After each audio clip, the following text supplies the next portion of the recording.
దక్షిణామూర్తి చిన్ముద్ర పట్టి సాకారంగా ఉంటారు.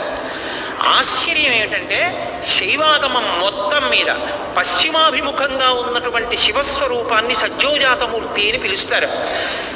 పశ్చిమాన్ని చూస్తే సజ్జోజాతమూర్తి, తూర్పుని చూస్తే తత్పురుషమూర్తి.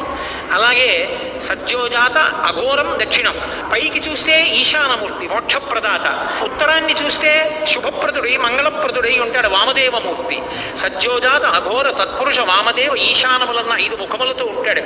ఇందులో అన్నిటిలోకి ఏ శివాలయం గొప్పది అని అడిగారు. పశ్చిమాన్ని చూస్తున్నటువంటి శివాలయం సజ్జోజాత శివలింగం అంటారు. అది సత్య ఫలితం, వెంటనే ఫలితాన్ని ఇస్తుంది. అద్భుతం. అటువంటి శివాలయం ఊళ్ళో ఉంటే